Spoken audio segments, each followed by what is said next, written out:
Oke, ini yang pertama Bapak Ibu, mereka masih pegang kue ya. Di gambar yang kedua. Nah, ini 2022. Selamat datang Bapak Ibu di 2022. Di meja makan megangnya apa sekarang? Handphone ya. Nah, ini terjadi nggak? Terjadi Bapak Ibu. Coba deh kita jalan-jalan gitu ya ke restoran kemana-mana gitu. Bapak Ibu kalau main ke Gading Serpong, rata-rata sekarang di restoran-restoran ini seperti ini penampakannya. Tahu nggak Bapak Ibu, kira-kira berapa tahun lagi akan jadi seperti apa? Seperti ini Bapak Ibu. Gitu ya. Mungkin di rumah kita sekarang jadinya kayak gini gitu ya. Anak-anak makannya kapan, papa makannya kapan, anak makannya, mamah makannya kapan gitu. Kita udah masing-masing semuanya. Udah punya dunianya sendiri-sendiri, udah terpisah-pisah gitu ya. Nah Bapak Ibu, ini kira-kira terjadi begitu ya. Di tahun 84, mungkin ini generasi kita waktu kita masih kecil. Dan di tahun 2014, ini sudah terjadi begitu ya. Bedanya hanya 30 tahun Bapak Ibu. Wow, 30 tahun nyata bener ya tantangannya. Waktu dulu kita bisa asik ngobrol bareng keluarga begitu ya. Di meja makan, ini konteksnya meja makan Bapak Ibu ya. Tapi sekarang di ruang keluarga maupun di meja makan semua orang udah pegang gadgetnya masing-masing. Dari anak kecil, dari bayi, begitu anak-anak, sampai orang dewasa di jalanan, semuanya udah pegang device masing-masing. Ini tahun 2016 belum ada pandemi Bapak Ibu. Sebenarnya kejadian ini bukan kejadian yang baru. Begitu ya, kejadian ini adalah kejadian yang sudah berlangsung sekitar 100 tahun lalu. 1916. Di mana pada tahun itu koran itu menjadi barang komersil, dikomersilkan begitu ya, dijual. Dan orang-orang pada sibuk membaca berita karena pada zaman itu sedang Perang Dunia pertama begitu ya. Dan orang-orang ingin tahu apa sih yang terjadi, perkembangan apa yang terjadi di dunia ini. Nah, akhirnya mereka kehilangan Bapak Ibu masa-masa untuk bisa bersosialisasi. Nah, hal ini nyata dan ini menjadi tantangan bagi anak-anak kita, Bapak Ibu. Daya tahan dan daya juang anak-anak kita sekarang menjadi berkurang. Kesempatan mereka untuk bisa melatih daya juang dan daya tahan menjadi berkurang. Kok bisa? Maksudnya apa sih, Pak? Nah, Bapak Ibu mungkin kalau kita zaman dulu ya, kita main kucing-kucingan. Familiar mungkin Bapak Ibu ya? Atau kita main benteng-bentengan, atau kita main catur gitu, atau main apa segala macam. Itu pasti kita akan main dari awal sampai akhir, sampai berhenti begitu ya. Tapi hal ini tidak terjadi Bapak Ibu di dunia anak-anak kita ketika anak-anak kita main game. Anak-anak main game sekarang, aduh, ini udah susah, mereka tinggal quit gitu ya. Aduh, ini udah susah, mereka tinggal restart gitu ya. Bahkan mungkin di zaman kita, kalau Bapak Ibu generasi Y begitu ya, kita juga sama. Waktu itu zamannya PlayStation gitu ya. Susah dikit, udahlah pakai Game Shark waktu dulu namanya, familiar ya mungkin Bapak Ibu. Pakai cheat aja, udah beres gitu ya. Nah, tapi waktu zaman orang tua kita waktu dulu itu nggak ada. Mereka punya daya tahan dan mereka punya daya juang. Begitu ya. Nah, tapi saat ini itu nggak ada Bapak Ibu. Sangat sulit. Nah, sebuah riset juga menunjukkan Bapak Ibu bahwa screen time itu berfungsi atau bisa dikategorikan sebagai kokain bagi anak-anak. Oh ya, kokain ya, narkoba begitu ya. Yang dimana screen time ini bisa boost, bisa menghasilkan dopamin atau hormon yang bisa menyebabkan kita feeling well, merasa bahagia begitu ya. Hormon yang membuat perasaan kita senang.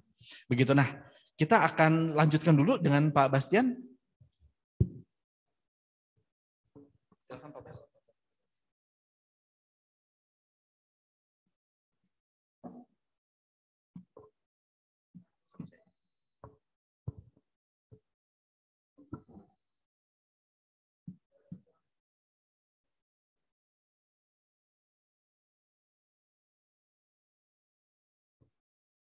Oke, baik Bapak Ibu, selamat pagi ya. Saya ingin menambahkan terkait tantangan ini, begitu. Ya, ini sesuatu yang sangat common untuk dibahas, ya, berkaitan dengan revolusi industri, berkaitan dengan digital teknologi, begitu. Dan ketika membahas mengenai hal ini, banyak sekali orang mengedepankan di bagian opportunity-nya, begitu. Kesempatan apa yang ditawarkan dari kemajuan digital, begitu.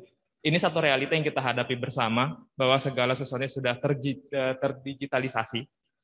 Kalau misalnya kita tidak mengikuti, kita tidak ikut turut adaptif terhadap perkembangan digital, ya kita akan tertinggal begitu. Mulai dari bisnis, pendidikan, kemudian bahkan untuk memenuhi kebutuhan hidup kita sehari-hari. Sekarang untuk transaksi semua membutuhkan digital, begitu. Sehingga kalau berbicara mengenai era digital, itu satu realita yang tidak bisa kita lakukan bersama, begitu.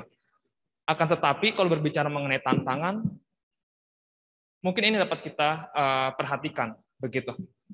Sebagian besar orang hanya sekedar berusaha untuk beradaptasi, turut berpartisipasi di dalam perkembangan teknologi digital, bagaimana dia bisa mendapatkan update terbaru, aplikasi apa, device apa, begitu. Tanpa mempedulikan pemahaman mengenai perilaku online yang sesuai dan bertanggung jawab.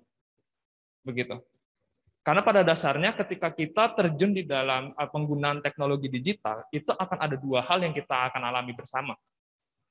Opportunities dan juga risk, resiko-resiko. Ini mungkin yang tidak akan saya jelaskan terlalu banyak karena kita semua sudah bisa memahami di bagian digital opportunities ini. Ya, kemudahan akses, membangun relasi, menunjang pembelajaran, kolaborasi, ya kita sekarang untuk bertemu tidak butuh harus secara onsite. Tidak harus secara langsung, bahkan bisa memangkas biaya seperti itu. Wadah berkreasi, meningkatkan partisipasi publik, bahkan untuk sarana bisnis. Tetapi ada juga risikonya akan kita hadapi bersama, begitu. Saya jujur yang sudah di usia seperti ini saja, masih sulit sekali juga kadang menghadapi tantangan-tantangan di era digital ini. Apalagi untuk anak-anak yang secara psikologis masih di dalam proses perkembangan. Begitu. Ini ada beberapa hal yang mungkin dapat diperhatikan terkait resiko-resiko dalam penggunaan teknologi digital. Ya, mulai dari perundungan, kemudian terpapar oleh konten yang tidak sesuai, penurunan reputasi, begitu. Nah, penurunan reputasi ini, ya, ini terkadang banyak sekali anak-anak yang mungkin di dunia nyata dia kurang merasa diterima, akhirnya dia berusaha untuk mencari eksistensi di dunia maya. Begitu.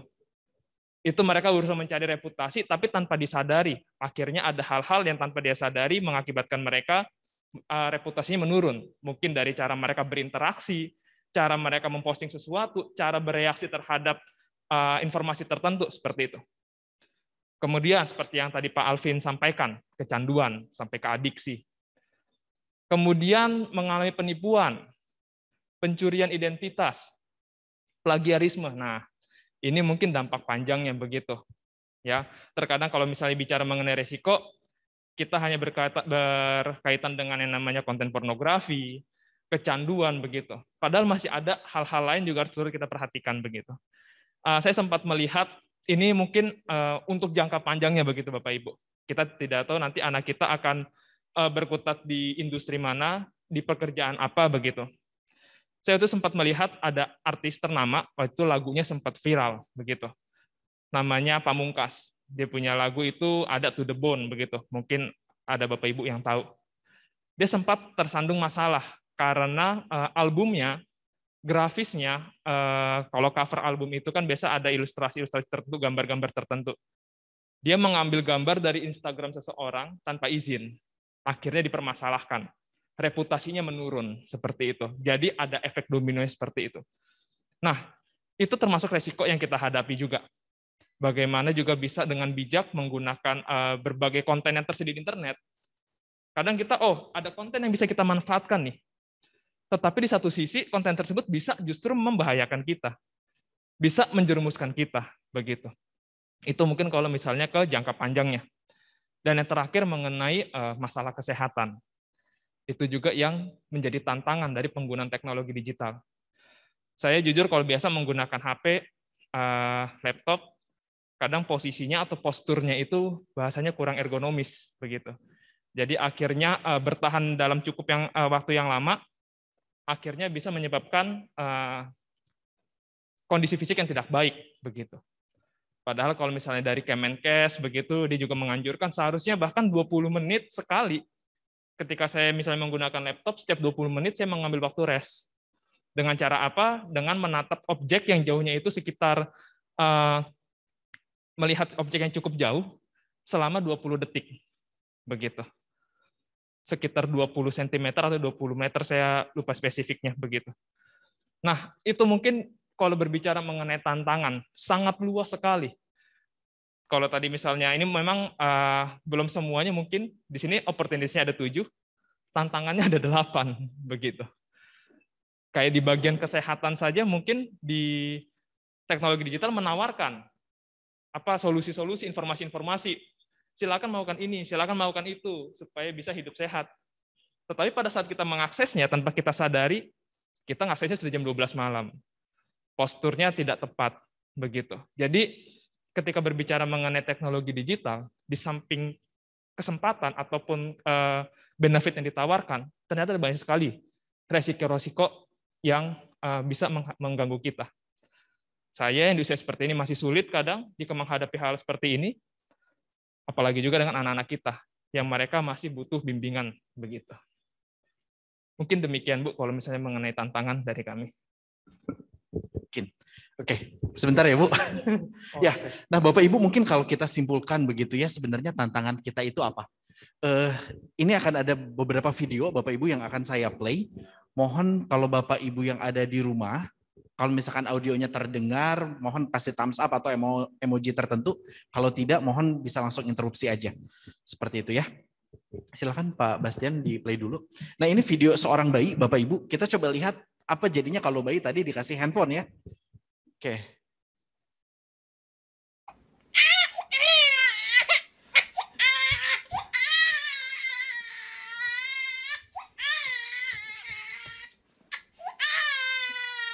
Ya nangis ya Bapak Ibu ya.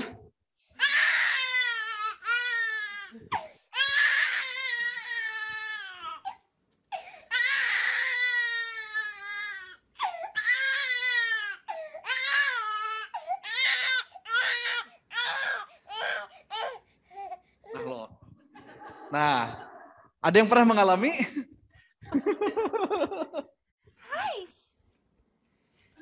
Bapak Ibu lihat respon mamahnya apa nih? Mamahnya tadi tertawa loh, ngelihat anaknya. Kita coba lihat apa yang terjadi lagi.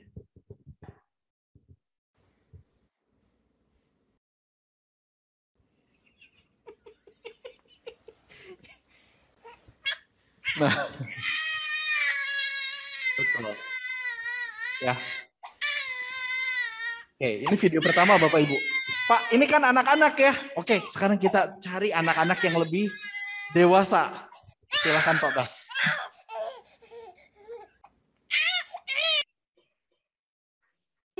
Сейчас выключу я, и компьютер вообще не включится никогда. Да я хочу тут кое-что сделать, подожди. Саша, Мам, ради бога, подожди. ничего делать не надо, надо выключить. Быстро!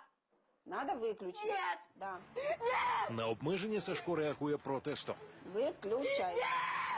И не кричи, пожалуйста. Достала! Не кричи. Выключу. Значит, я выключаю. Мам, Значит, я сейчас выключаю. мам, я хочу тут только почитать. Не и всё. выключить. Мама, я хочу, Не выключить. я хочу почитать и все, и выключу. Мама, зачем? Так, Ну тут вот это надо почитать. Я чтобы- сейчас выключу. Мама, да выслушай! Какая же ты дура! Пошла ты на дура! Чтоб ты сдохла! У хлопця починається істерика. Це нормальна реакція на спроби подолати залежність. Дурацкие ему правила! Мати не залишає спроб домовитися з сином. Тором покладено край. Для хлопця це виявилося повною несподіванкою. Тише. Надя! Чего мне? Чего мне такой дурацкий интернет? Из имбирного ноль! У тебя есть сайты, и все. Какие сайты тебя интересуют? Скажи, пожалуйста. Google есть. И зачем надо было так делать? Чтобы ты научился контролировать себя, а не компьютер контролировал тебя. Вот зачем. Ini kan apa yang dia katakan Bapak Ibu. Мам, хотя бы... Все?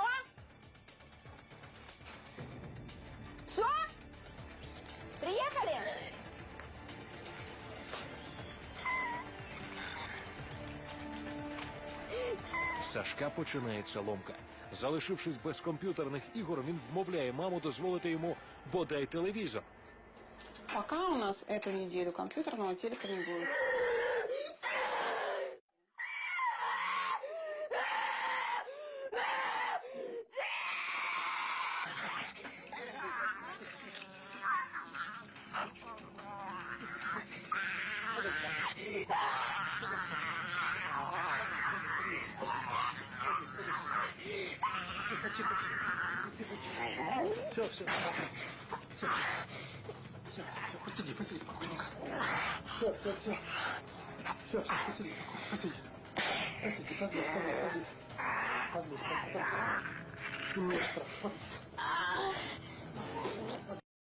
Ya, oke, Bapak Ibu, ngeri sekali ya.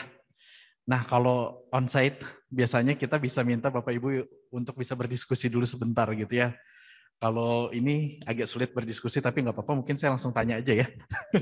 Oke, mungkin Bu Enji boleh share sedikit Bu, kira-kira apa sih sebetulnya yang terjadi di video tadi, 2 video tadi? Silakan Bu. Atau Bapak boleh share sedikit Pak, silakan. Iya, anak-anak kerasa kecanduan dan begitu kita batasi, yang selama ini mereka mungkin merasa sudah nyaman, kemudian kita tiba-tiba membatasi, itu mereka jadi tidak menerima dan akhirnya memberontak, gitu, itu membahayakan juga sih Pak. Iya, membahayakan ya Pak. Ya. Mungkin Bapak pernah lihat case seperti ini, kira-kira orang bisa sampai kayak gitu kalau kenapa tuh Pak? Kecanduan ya sudah. Kecanduan ya. Iya, Itu mungkin mirip fenomenanya kayak orang lagi sakau ya Pak. iya, Sakau narkoba kelihatannya kayak gitu juga kan ya. Iya. Dia meronta-ronta, dia sampai banting barang, ngerusakin barang semua. Gitu ya. Nah, thank you Pak untuk tanggapannya. Nah Bapak Ibu, hal ini terjadi loh. Karena anak-anak kita nggak punya batasan. Kalau kita nggak punya batasan, hal ini bisa terjadi. Memang ini spektrum, mungkin ini spektrum yang paling tinggi begitu ya. Kalau udah betul-betul kecanduan, barulah sakau kayak gitu. Tapi saya berdoa begitu ya, dan saya percaya anak-anak kita tidak seperti itu. Setidaknya sampai dengan saat ini. Begitu ya. Ini anak mungkin usianya udah di belasan. Begitu ya, dia udah bisa menunjukkan keinginannya, udah bisa melawan. Ya kalau anak-anak kita sekarang yang masih kelas 5 SD, mereka juga udah mulai bisa. Gitu ya, tapi kita Bapak Ibu masih punya otoritas begitu ya untuk bisa menentukan ini boleh dan ini enggak begitu ya. Perkembangan mereka masih bisa didikte seperti itu. Oke, mana tadi? Oke, baik Bapak Ibu, ini sedikit cerita ya tentang jam mekanik. Jam itu sebetulnya ditemukan sekitar tahun 1300 Bapak Ibu kalau kita baca beberapa literasi begitu ya. Tapi waktu di tahun 1300 jamnya itu belum bersifat mekanik begitu ya. Nah kemudian sekitar abad 16 tahun 1600 zaman Renaissance begitu. Di situ ilmu pengetahuan berkembang dengan sangat pesat sehingga akhirnya manusia menemukan jam mekanis. Awalnya Bapak Ibu tahukah jam ini dibuat untuk apa? Jam ini dibuat di gereja Bapak Ibu. Pada mulanya dibuat di gereja. Untuk apa? Supaya orang-orang itu bisa datang ke gereja beribadah bersama. Wah, jadi awal mula jam ini ditemukan adalah supaya orang-orang itu bisa datang ke gereja beribadah bersama. Kita juga tahu di abad 15-16 itu reformasi terjadi begitu dan akhirnya karena reformasi itu spirit orang-orang Kristen di abad pertengahan begitu ya, abad 15 di zaman Renaissance itu berkembang sekali begitu. Jadi akhirnya mereka berfokus untuk bagaimana kita bisa beribadah bersama. Nah, tapi Bapak Ibu, setelah jam ini ditemukan, tidak berhenti hanya untuk ibadah. Melainkan jam tadi dibawalah ke dunia industri begitu ya. Dibawalah ke area pabrik begitu ya, untuk bisa mengatur jam kerja buruh. Nah Bapak Ibu juga tahu ya, zaman itu nggak semua orang pasti bisa beli jam. Pasti jam itu sangat mahal. Nah, jam tadi bisa dipermainkan oleh para pengusaha pada zaman itu. Jadi buruh itu bisa bekerja berjam-jam gitu ya tanpa mereka tahu sebenarnya mereka udah kerja berapa lama. Seperti itu. Jadi ada kejatuhan ya yang awalnya jam ini dibuat untuk bisa ke gereja beribadah bersama, sekarang malah dipakai untuk bisa mencari keuntungan. Wah Bapak Ibu, kalau seperti itu kita bisa katakan bahwa sebenarnya teknologi nggak ada yang netral Bapak Ibu. Teknologi tidak netral sama sekali. Teknologi cuman punya dua pilihan. Antara kita gunakan untuk kebaikan, untuk hal-hal yang baik, atau kita gunakan untuk hal-hal yang salah. Tidak bisa teknologi berdiri di tengah begitu antara baik dan tidak baik. Gitu ya, pasti antara untuk kebaikan atau untuk hal-hal yang buruk. Nah, kemudian Bapak Ibu, dengan hal tadi begitu ya, kita menyadari tantangan terbesar sebenarnya bukan datang dari teknologinya sendiri. Tantangan tidak hanya dari teknologinya sendiri, tapi justru dari keberadaan kita. Tantangan terbesar itu bukan dari kehadiran handphone ini, Bapak Ibu. Handphonenya sih nggak masalah, tapi keberadaan kita. Nah, keberadaan kita sebagai apa? Gitu ya. Kita perlu menyadari bahwa selalu akan ada potensi begitu ya, di mana dosa akan merasuk dan mengambil alih manusia, sehingga manusia menggunakan teknologi tadi untuk hal-hal yang salah. Begitu ya. Jadi ini kita perlu highlight Bapak Ibu, teknologi nggak netral, maka manusia perlu menggunakan teknologi tadi pasti bukan untuk hal-hal yang buruk. Seperti itu. Mungkin ini ya Bu, tantangan terbesar kita sekarang. Oke, terima kasih Pak Alvin dan Pak Bastian. Ya, mengerikan sekali ya Bapak Ibu ya, kalau kita lihat ya. Saya bukan mamanya aja mendengar kalimatnya dia aja shock gitu ya. I will kill you gitu. Nah, demi apa? Demi si komputer, demi si game tadi begitu. Nah, berarti kan sebenarnya di balik manfaat teknologi yang ada itu tadi. Jadi kesimpulan dari Pak Alvin tadi mengatakan teknologi tidak netral. Nah, lalu bagaimana supaya menjawab tantangan itu pastinya ada border dong ya Pak ya. Ada batasan yang harus diketahui oleh anak-anak kita. Sejauh apa sih kita bisa menggunakan teknologi? Batasannya sejauh mana? Gitu Pak. Bagaimana Pak? Ya, thank you Bu. Batasannya sejauh mana begitu ya? Oke, kemudian Bapak Ibu kita akan berbicara yang kedua mengenai pembatasan teknologi. Atau teknologi sendiri Bapak Ibu sebetulnya punya banyak keterbatasan. Begitu ya, selain kita perlu membatasi, tapi teknologi juga tadi punya keterbatasan. Maksudnya gimana? Bapak Ibu setiap tahun, jangan setiap tahun deh, setiap bulan kalau Bapak Ibu jalan-jalan ya ke mall gitu ya, ke Mangga 2 atau enggak ke Glodok yang jualan banyak barang-barang elektronik, Bapak Ibu pasti menemukan ada aja barang-barang yang baru. Gitu ya, atau Bapak Ibu jalan-jalan ke iBox, ke Erafon gitu ya, setiap bulan ada aja keluaran terbaru. Ya, setiap brand itu ngeluarin. Nah, tapi Bapak Ibu sebenarnya dari berbagai inovasi tadi ada nggak sih keterbatasan yang betul-betul sangat prinsip begitu ya yang dimiliki oleh semua teknologi. Oke, Bapak Ibu, next Pak, sorry. Oke, Bapak Ibu, kita membentuk peralatan. Gadget tadi itu kita yang buat begitu ya.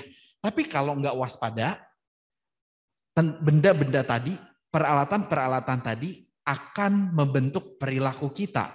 Kita yang bentuk teknologi, tapi ujung-ujungnya malah teknologi yang mempengaruhi perilaku kita.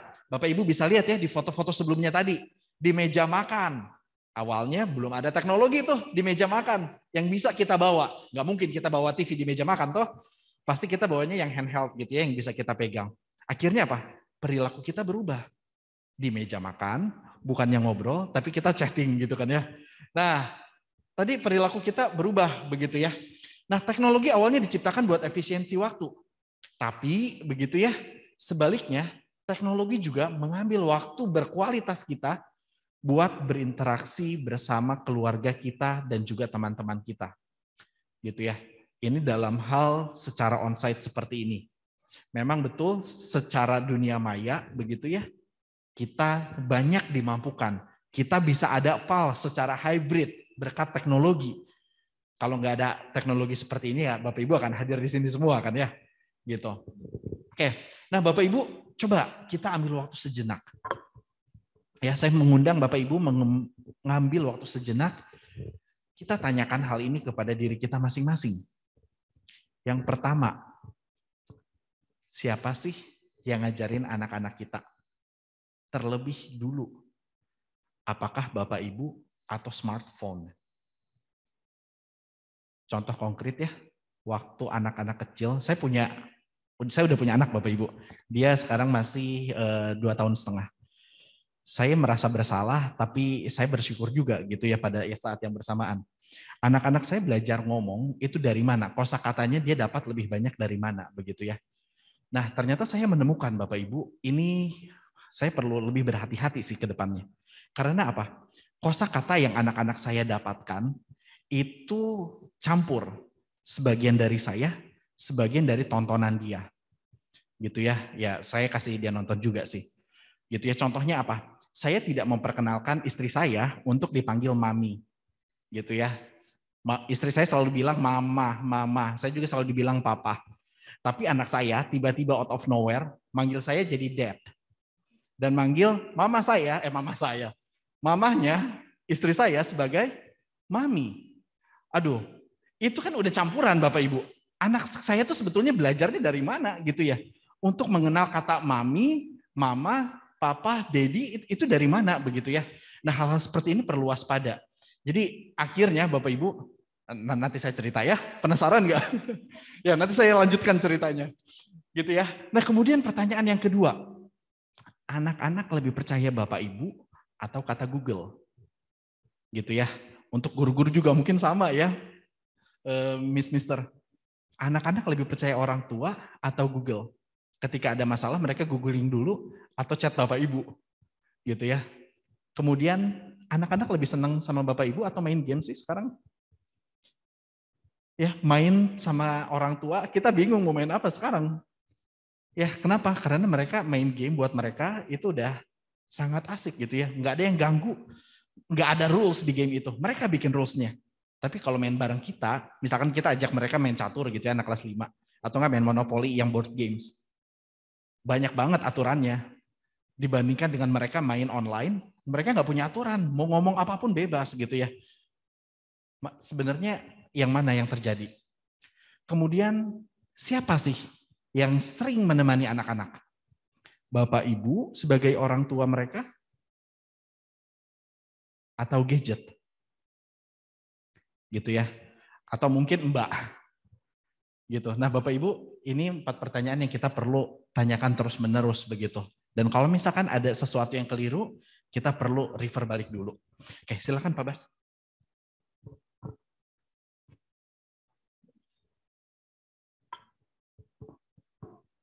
Baik, terima kasih Pak Alvin. Saya ingin menambahkan juga beberapa Bapak Ibu. Ya, kita udah masuk di bagian pembatasan. Kita sudah melihat bagaimana teknologi bisa memberikan resiko dan juga kesempatan seperti itu. Nah, ada satu quote yang menarik ya. Di sini disampaikan bahwa sangat sering tidak kelihatan jelas begitu. Kapan aktivitas-aktivitas digital yang dapat membimbing kepada hal-hal yang benefit dari digital teknologi. Dan kapan dia membimbing ke arah yang negatif. Begitu. Bahkan kalau kita sedang buka Detik saja sekarang Bapak Ibu, itu sudah banyak sekali iklan-iklan di samping kirinya, kiri kanannya begitu. Dan itu ketika kita mungkin salah klik, itu banyak sekali iklan yang berkaitan dengan gambling, kemudian tentang pornografi begitu. Dan game, situs-situs game begitu, itu yang paling sangat sering ketika ada link-link pop up begitu yang mengarah ke hal-hal negatif. Jadi itu sangat jelas sekali, bahkan di dalam hal yang positif pun masih ada hal negatif tersebut. Sehingga memang sangat dibutuhkan dari kita sendiri. Bagaimana kita dapat bijak memilih hal-hal mana yang harus kita lakukan supaya tidak terpapar atau tidak terjerumus ke dalam hal-hal yang negatif. Nah, sehingga di era digital ini ada muncul lagi Bapak Ibu, DQ, digital quotient, begitu, kecerdasan digital. Mungkin kalau kita sebelumnya banyak familiar dengan IQ, EQ, ternyata di era digital ini ada yang namanya DQ. Kita tidak terlalu akan mendalam begitu, tetapi pada dasarnya ini yang dibutuhkan. Artinya dari user itu sendiri, bukan dari tools-nya. Teknologi itu hanyalah tools-nya dan itu semua bergantung kepada si user. Begitu. Ya mirip seperti kalau kita bilang palu begitu ya. Palu kan termasuk juga ke teknologi, tapi bukan teknologi digital, karena juga memudahkan cara kerja manusia, begitu. Lalu bisa jadi bermanfaat, bisa juga merugikan manusia, begitu. Begitu juga dengan teknologi digital. Nah, tanpa kecerdasan digital ini, kita akan bisa terjerumus ke bagian-bagian area-area yang sebelah kanan ini. Mohon maaf Pak, ini lasernya yang merah ya Pak ya? Oke. Ya, yang di sebelah sini. Di mana mereka akan kecanduan, kemudian mengalami perundungan, kemudian terpampar oleh konten-konten yang bersifat kekerasan, kemudian mudah sekali terpapar berita yang hoax, begitu. Itu tanpa adanya DQ. Sedangkan kalau adanya dengan DQ, ya kita akan betul-betul bisa merasakan benefit dari si teknologi digital itu sendiri. Nah, sebelum memulai, bagaimana caranya supaya bisa menumbuhkan DQ, terkhusus di dalam anak-anak. Itu nanti mungkin kita akan jelaskan di bagian berikutnya, tetapi kita perlu melihat dulu, Nah, ini ada satu framework yang disediakan, ada satu website EU Kids Online, begitu. Untuk melihat kira-kira posisi anak kita, posisi anak didik kita, itu sedang di area yang mana ketika mereka menggunakan teknologi digital. Begitu. Di sini ada dua bagian, kesempatan dan resiko. Di sini mereka langsung membuat kategori berdasarkan resiko apa, area-area mana yang dapat beresiko bagi anak-anak. Jadi di sini dikontekskan pada anak-anak. Dan area mana yang bisa memberikan kesempatan kepada mereka. Nah, dan bentuk pemaparannya pun itu terbagi menjadi 3. Apakah seorang anak itu hanya sebagai penerima saja? Kemudian apakah mereka juga sudah sampai berkontak? Di sini maaf saya masih tulisnya anak sebagai penerima, tetapi mereka sudah ibaratnya mengalami kontak langsung, begitu. Dan yang terakhir, apakah mereka sampai ke menjadi pelaku? Begitu. Contohnya kalau misalnya kita membahas mengenai yang bagian kesempatan dulu. Contohnya tentang pendidikan dan literasi digital. Ya.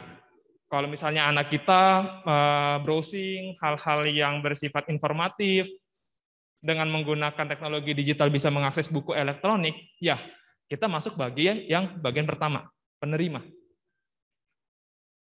Jadi hanya terpapar oleh konten-kontennya saja.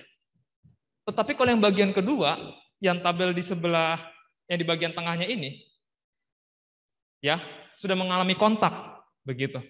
Artinya dia bisa berkomunikasi, berinteraksi, ya untuk membahas hal-hal yang berkaitan dengan dunia pendidikan. Misalnya berinteraksi dengan guru untuk membahas mengenai satu hal yang di dalam pendidikan itu termasuk di bagian yang tengah itu.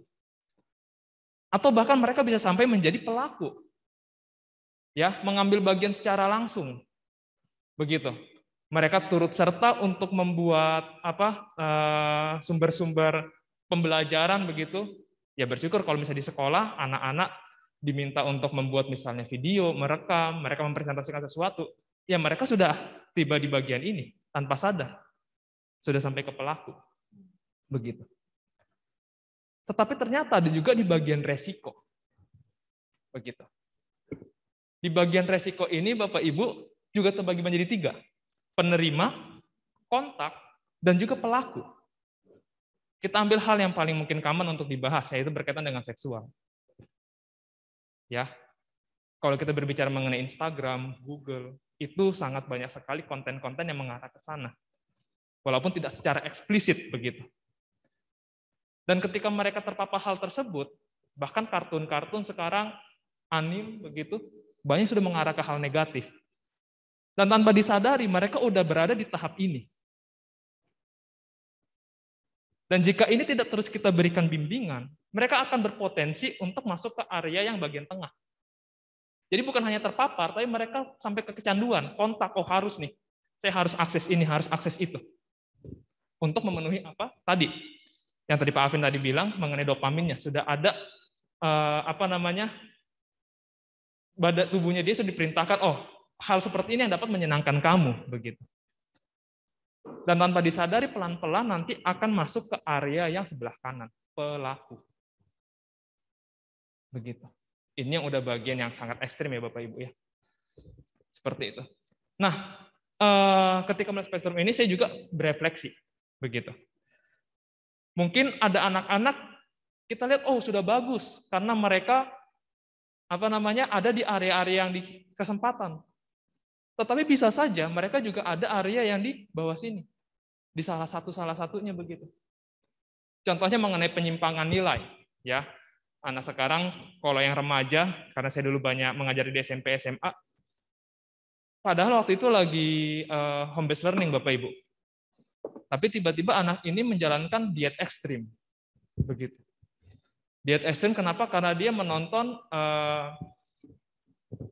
yang konten-konten yang Korea seperti itu. Akhirnya timbul rasa iri. Aduh, pingin punya postur seperti itu. Kemudian dia eksplor sendiri. Dan masalahnya waktu dia eksplor, terpaparnya kontennya yang negatif. Oh, untuk mendapatkan postur seperti itu, diet ekstrim. Begitu. Bahkan dia sampai olahraga terus, tapi tidak mau makan. Begitu. Dan itu ternyata dari digital. Bukan ada orang yang mempengaruhi dia. Begitu. Nah, ini masuk di dalam penyimpangan nilai. Ternyata ada banyak sekali resiko-resiko yang ditawarkan. Dan ada penggolongannya. Makanya sangat baik sekali sebelum kita melakukan pembatasan, kita juga bisa mengenal anak kita ada di area yang mana. Apakah mereka sudah sampai di bagian penerima, kontak, atau sampai ke pelaku. Oke, ini berarti ada video dari Pak Alvin kembali.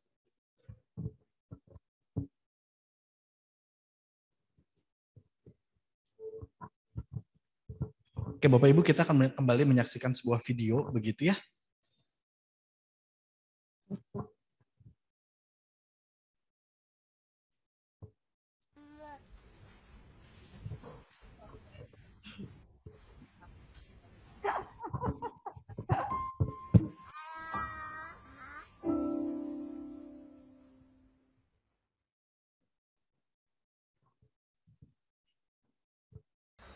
Cuma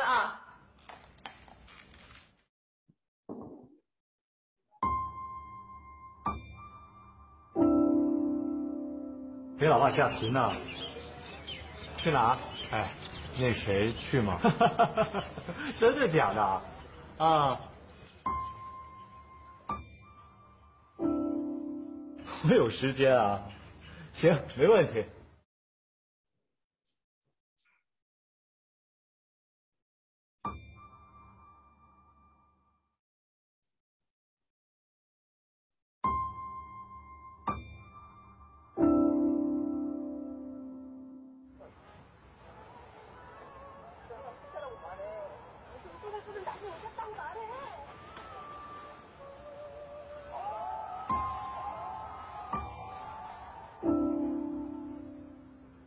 老婆，你看，你谁呀？神经啊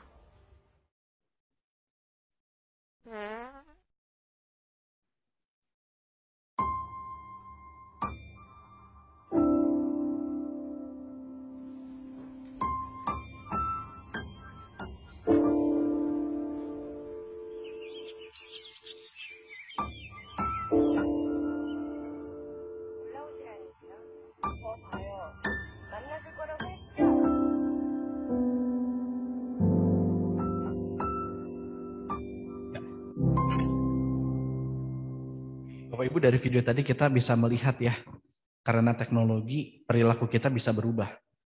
Dan apa yang kita tuai itulah yang akan kita tabur. Bapak Ibu, teknologi tidak akan pernah bisa menggantikan peran Bapak Ibu sebagai orang tua. Tidak akan pernah bisa menggantikan Bapak, Ibu.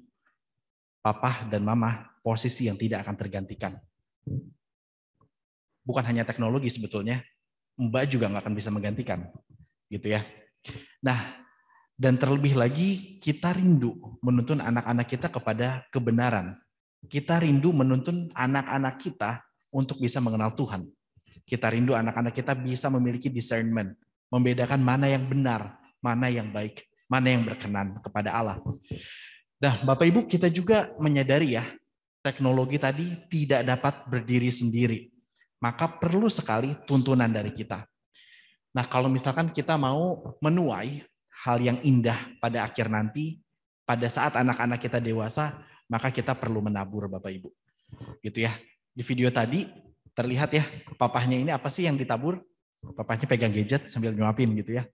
Sebetulnya dia nggak hadir, papahnya nggak hadir. Ada secara fisik, tapi anaknya nggak merasakan. Anaknya besar, memperlakukan papahnya dengan hal yang sama. Gitu. Oke, thank you Bu. Jadi tadi keterbatasan kita ini ya, bagaimana teknologi tidak akan pernah bisa menggantikan keberadaan kita sebagai orang tua secara khususnya. Thank you. Oke, terima kasih Pak Alvin dan Pak Bastian. Jadi Bapak Ibu, kita tidak bisa tergantikan, begitu ya. Peran kita tidak bisa tergantikan. Bahkan memang tidak ada habisnya kalau kita bicara teknologi gitu ya. Dari anak-anak pun sekarang udah mungkin lebih pintar daripada orang tuanya gitu kan ya. Jadi kadang-kadang orang tua, aku udah nggak mikir lagi lah, udahlah anakku udah lebih pintar daripada aku gitu. Nah, tapi jangan senang dulu loh. Justru kita mesti lebih hati-hati, kita mesti aware gitu. Karena kita sebagai orang tua itu punya otoritas gitu ya, otoritas untuk mendampingi anak dalam menggunakan teknologi itu sendiri. Nah, apakah Pak Alvin, Pak Bastian mungkin bisa menjelaskan sejauh mana orang tua itu mendampingi atau perlukah ada aplikasi khusus gitu untuk membantu orang tua ini supaya bisa supervise gitu ya. Kalau saya lewat gini ngintip-ngintip anak saya lagi ngapain gitu kalau saya begitu. Nah saya nggak tahu nih, mungkin dari sisi para expert teknologi pembicara kita ini ya, mungkin punya trik khusus, punya penjelasan khusus untuk para orang tua yang hadir di sini gitu. Oh ya, Bapak Ibu yang mengikuti online dari rumah silahkan menuliskan pertanyaan. Apabila memiliki pertanyaan silahkan menuliskan pertanyaan di kolom chat begitu. Terima kasih. Silahkan Thank you Pak. Bu pertanyaannya. Mungkin saya akan ajak dulu kita untuk mengenal anak-anak kita itu sebenarnya seperti apa gitu ya.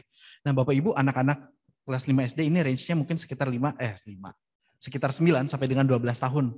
Mereka dalam masa transisi menuju remaja begitu ya. Mereka juga lagi curiousnya ya, anak-anak namanya juga ya, dari kecil mereka punya curiosity yang sangat tinggi gitu. Nah anak pada tahun ini mereka mau menandai keberadaannya, mulai tergoda gitu ya untuk bisa bergabung ke media sosial begitu. Tapi sebenarnya kalau Bapak Ibu lihat Instagram itu untuk 13 tahun gitu ya. Jadi usia mereka itu nggak ada yang eligible sebetulnya gitu ya. Kemudian Bapak Ibu, anak pada usia ini mereka juga butuh pemahaman terkait tantangan dan resiko dari penggunaan teknologi digital. Bapak Ibu, tadi Pak Bastian sudah kasih komparasi ada 3 stage ya, di mana anak-anak hanya terpapar, mereka terpapar aja. Mungkin untuk terpapar kita nggak bisa kontrol betul-betul gitu ya. Dia bisa terpapar di sekolah, bisa juga terpapar entah di mana gitu ya sama saudaranya, sepupu atau siapapun. Gitu ya. Nah, tapi kita perlu lengkapi anak-anak kita ketika dia terpapar, apa yang harus kita lakukan. Seperti itu. Kemudian karena apa? Karena kita perlu mencegah jangan sampai nanti dia menjadi kecanduan sehingga akhirnya nanti dia malah yang melakukan. Gitu ya. Jadi kita perlu tahu anak-anak kita ada di stage yang mana. Kalau dia udah di stage yang di tengah, wah kita perlu betul-betul berhati-hati Bapak Ibu. Jangan sampai nanti dia malah jadi aktornya. Gitu ya. Kalau dia jadi partisipan, kita harus ajarin dia gimana cara menanggapi itu semua. Oke. Nah, Bapak Ibu, gimana sih cara kita pakai teknologi? Ada 4R Bapak Ibu. Yang pertama, harus relevan. Kita perlu pakai teknologi sesuai dengan konteksnya. Jangan pakai teknologi against the context. Misalkan tadi ya, kita yang tadi jam, kalau jam tadi kita gunakan sesuai dengan konteksnya untuk mengukur waktu supaya kita bisa ibadah sama-sama, supaya kita mengetahui sekarang jam berapa, itu sangat baik. Tapi kalau konteksnya digunakan untuk abuse pekerja, ya itu jadi berbeda. Gitu ya. Righteously for good, reverently untuk kemuliaan Tuhan. Gitu ya. Dan redemptively untuk tujuan atau untuk for God's purpose, untuk tujuan yang sudah ditetapkan oleh Tuhan. Nah, Bapak Ibu, 4R ini bisa menjadi pedoman kita. Jadi ketika kita kasih gadget ke anak-anak, gitu ya, ketika kita kasih gadget ke anak-anak, kita perlu pikir ini udah 4R belum? Ini relevan gak sih sama anak-anak? Anak-anak saya perlu gak sih sekarang kita kasih iPhone 13? Anak-anak kita pakai iPhone 13 buat apa Bapak Ibu? Gitu ya. Oh, anak saya suka foto, Pak. Apakah betul-betul necessary untuk kita kasih iPhone 13 begitu ya? Contohnya, aduh saya nyebut merek lagi, maaf ya. Nah, terus righteously for good. Betul nggak dia pakai ini untuk kebaikan? Atau jangan-jangan saking canggihnya handphone dia bisa edit segala sesuatu gitu ya, menjadi hal-hal yang salah. Kalau dia edit foto, edit film untuk video begitu untuk tugas ya itu hal yang sangat baik gitu ya. Tapi kalau ternyata dia ngedit hal-hal tertentu, dia bikin meme gurunya misalkan, wah ini perlu kita waspadai begitu ya. Apakah anak kita menggunakan untuk kemuliaan Tuhan? Dan apakah ini bisa menebus? Dalam artian menebus ini apa? Membawa kebaikan untuk tujuan yang Tuhan inginkan. Seperti itu ya Bapak Ibu. Oke. Nah, silakan dulu Pak Bas.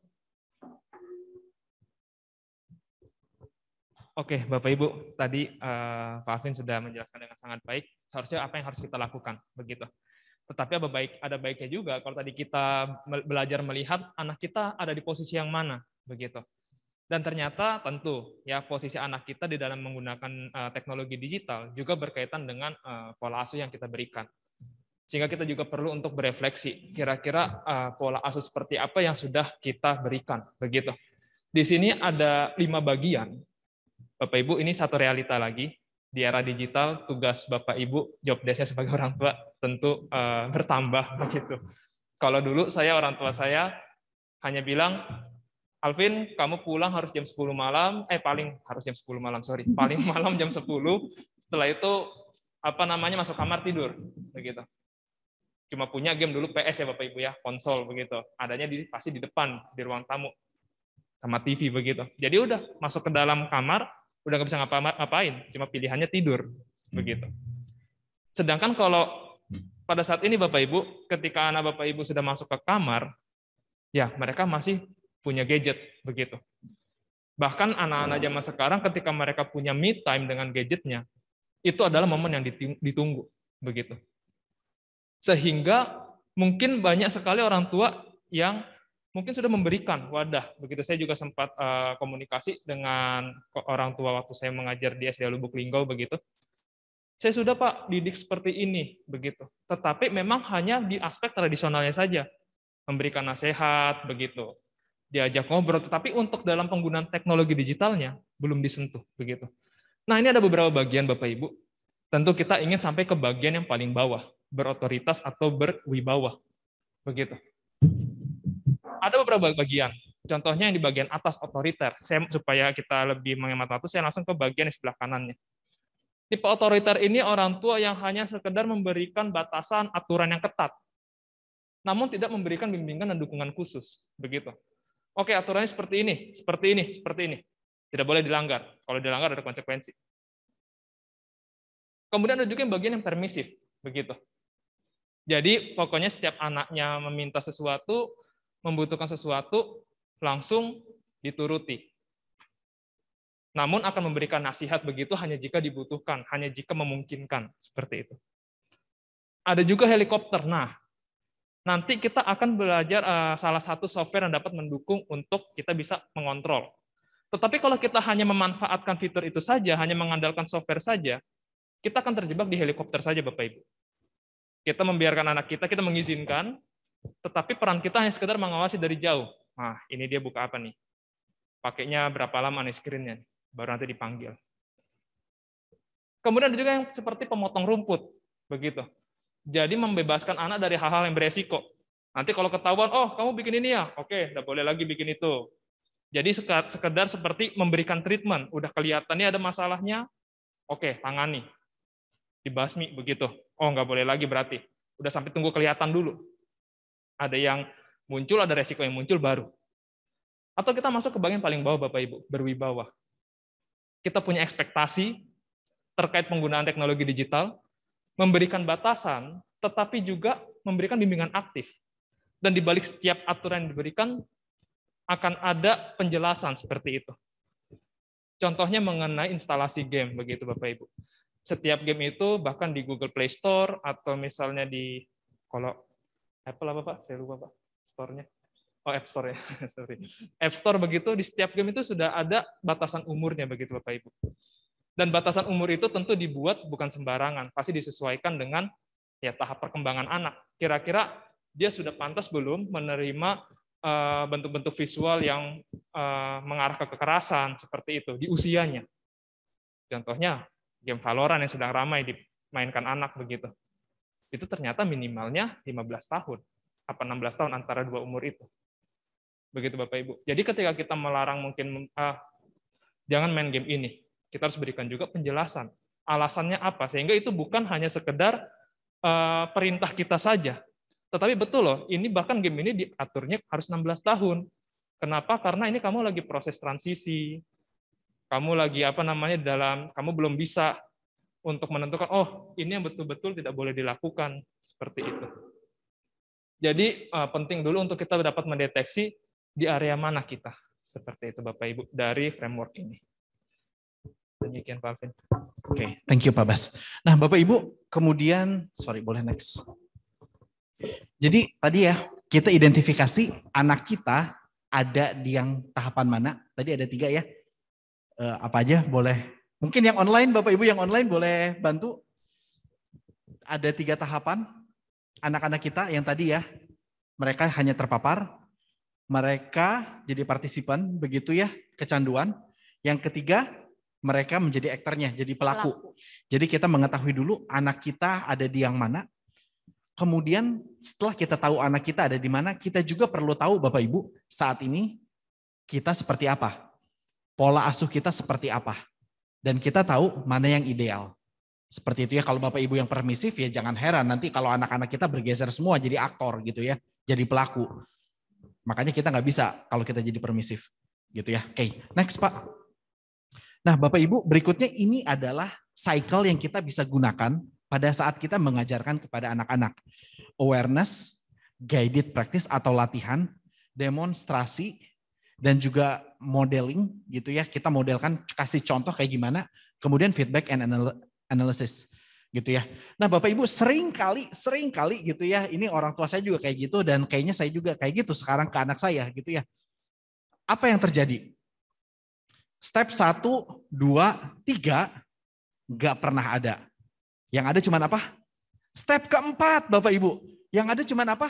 Kita ngomelin langsung anak-anak. Kok kamu pakai handphonenya kayak gitu? Kok kamu tiba-tiba ngomong kasar? Kok kamu pukul dia? Kok kamu seperti ini? Kok kamu seperti ini? Kok kamu seperti ini? Kok kamu seperti ini? Yang kita kasih apa? Omelan semuanya Bapak Ibu. Yang kita kasih apa? Semuanya teguran gitu ya. Nah tapi kalau kayak gitu sebetulnya itu fair atau tidak untuk anak-anak kita gitu ya. Nah maka Bapak Ibu kita nggak bisa skip. Langkah pertama, langkah kedua, langkah ketiga. Termasuk di dalam menggunakan teknologi. Kok anak saya tiba-tiba bisa ngomong kasar, tahu dari mana sih dia gitu ya. Ini gurunya kemana sih gitu ya. Nah, tapi Bapak Ibu, step 1, 2, 3 apakah sudah berjalan atau belum? Gitu ya. Nah, hal ini juga kita lakukan Bapak Ibu di sekolah. Gitu ya. Saya percaya di LV kita juga mengajarkan awareness, kita juga melatih anak-anak gimana bersosialisasi menggunakan media digital. Bagaimana guru-guru juga berlaku di media sosial, saya sangat percaya guru-guru kita sudah mendemonstrasikan hal yang baik. Ya kalau misalkan Bapak Ibu menemukan ada hal-hal keliru, silahkan sampaikan kepada Bu Syari dan Bu Nita tentunya. Gitu ya. Oke, nah langkah konkretnya seperti apa? Awareness Bapak Ibu, yang pertama, ini perlu jadi dealing dulu ya Bapak Ibu. Ini perlu kita sepakati bareng sama anak-anak. 1, misalkan, gadget adalah milik orang tua. Jadi anak-anak, apa berarti kalau gadgetnya punya orang tua, berarti anak-anak statusnya apa? Peminjam. Nah Bapak Ibu, kalau gadget ini punya saya, punya papa, maka kamu kan cuma minjem. Jadi kalau papa mau ambil ya bisa dong, karena ini punya papa. Gitu ya, jadi tadi ya, relevan nggak sih anak-anak kita udah punya gadget sekarang? Relevan Pak, kan mereka mau online schooling. Ya kan relevan juga toh kalau kita pinjamkan anak-anak kita gadget tadi supaya mereka bisa online schooling. Gitu ya. Jadi tadi itu relevan atau enggak, begitu 4R tadi kembali lagi.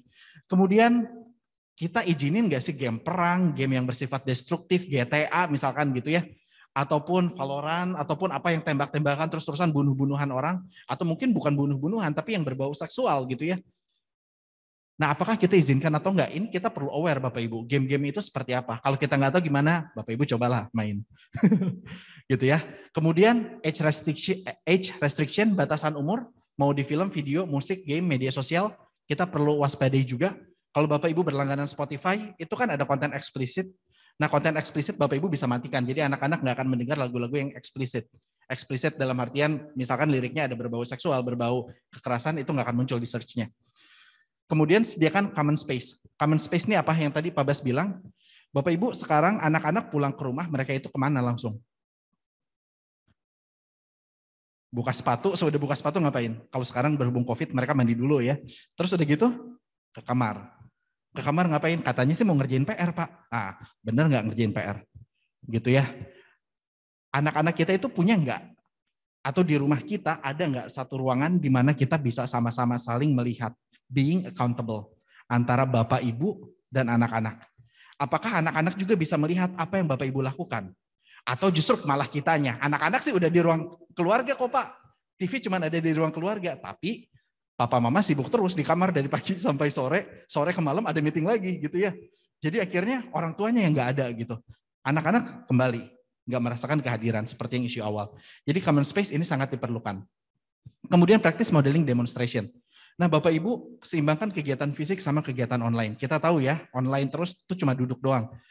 Perlu ada kegiatan fisik. Transparan pemakaian handphone bagi seluruh anggota keluarga. Berarti Bapak Ibu juga perlu being accountable sama anak-anak. Apa yang Bapak Ibu gunakan di handphone, begitu ya, nggak ada salahnya kok anak-anak tahu. Kecuali kalau Bapak Ibu punya internet banking, ya anak-anak jangan dikasih tahu, nanti mereka bisa macam-macam gitu ya.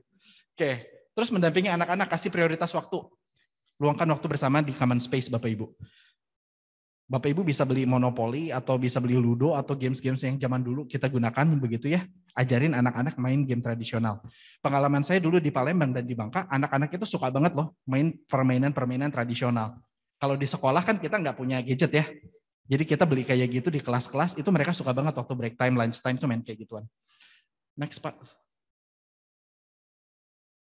Oke, kasih feedback Bapak Ibu. Kasih encouragement, hal-hal positif gitu ya. Jangan hanya omelan. Kasih teguran dengan kasih, bukan dengan amarah.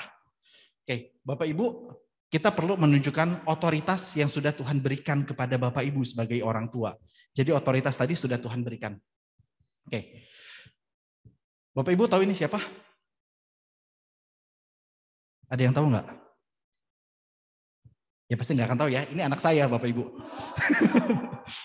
Oke. Kenapa saya pajang foto anak saya di sini? Saya ingin berterima kasih Bu Shirley, Bu Nita gitu ya, dan ibu-ibu yang lain mengundang saya begitu, karena pada saat mempersiapkan ini saya berefleksi, saya juga memikirkan saya parents yang seperti apa. Gitu ya. Kemudian saya mikir ini nanti dia kayak gimana gitu ya. Apakah dengan saya simpen TV tetap di ruang keluarga itu akan membantu perkembangan dia. Nah, akhirnya secara singkat ya Bapak Ibu, saya dan istri memutuskan untuk nggak simpan TV di ruang keluarga lagi. Bahkan di rumah saya udah nggak ada TV buat saat ini. Gitu ya, kenapa? Karena anak saya udah bisa nyalain TV sendiri, dia juga bisa cari channel yang dia suka. Gitu ya, aduh itu bahaya banget. Ya buat saya sih itu bahaya gitu ya. Terus gimana saya nonton? Ya saya pulang ke rumah saya nggak nonton sih. Istri saya yang nonton drakor, nonton apa gitu ya. Tapi dia nonton ketika anak-anak saya udah tidur juga. Jadi kami berusaha untuk menjaga anak saya tidak terlalu banyak terpapar. Tapi bukan berarti saya alergi sama hal-hal digital. Enggak Bapak Ibu. Saya tetap kok bawa TV di weekend, simpan di ruang keluarga untuk kita bisa nonton bersama Bapak Ibu. Itu juga tetap saya sediakan waktu seperti itu. Gitu ya. Nah Bapak Ibu, coba bayangkan foto anak Anda di sini Bapak Ibu. Coba Bapak Ibu bayangin anak Anda ada di layar ini begitu ya. Pasti langsung kebayang mukanya kayak gimana gitu ya. Dia lagi lucu-lucunya toh. Oke, Bapak Ibu, waktu ngelatih anak ini, ngelatih mereka pasti capek ya. Pasti butuh proses ribet, kompleks, susah, nggak mudah. Tapi Bapak Ibu, satu hari nanti kita akan melihat ini semua indah. Gitu ya, kalau kita menyiram tanaman tadi, pasti dia akan berbuah kan. Dalam anugerah Tuhan, kita percaya. Bapak Ibu, kita perlu berjuang bersama sebagai suami dan istri. Nggak bisa hanya istri aja atau suami aja pastinya.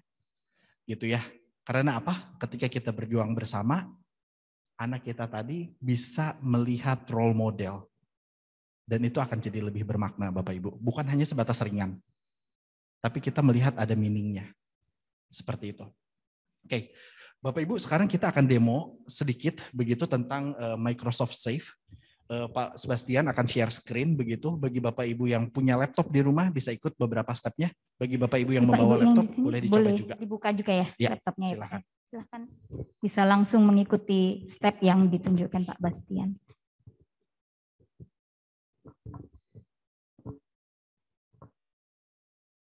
Baik Bapak Ibu, saya izin berbagi dulu mengenai kalau bicara mengenai aplikasi yang dapat mendukung parenting di teknologi digital itu ada banyak begitu. Tetapi banyak sekali juga yang berbayar begitu.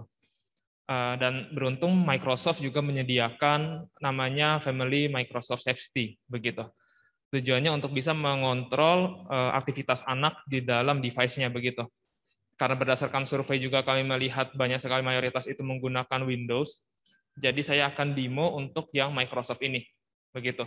Apalagi juga game-game yang banyak sekali anak mainkan, itu di laptop juga banyak, walaupun di HP ada, tetapi HP itu nanti dia lebih banyaknya berkutat dengan Google, begitu. Khususnya Android. Karena kalau untuk Android, akunnya, ketika anak-anak punya akun itu, semuanya itu mengharuskan Google akun. Begitu. Sedangkan kalau untuk di Windows itu ke Microsoft. Makanya saya di sini akan menyampaikan mengenai aplikasi yang disediakan oleh Microsoft.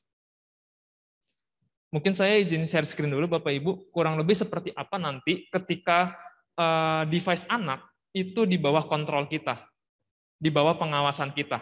Seperti itu. Di sini berarti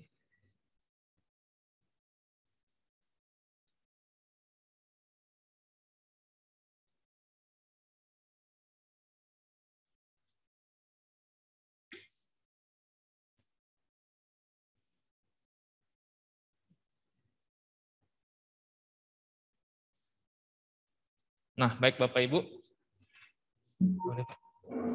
Baik Bapak Ibu, ini oke, belum.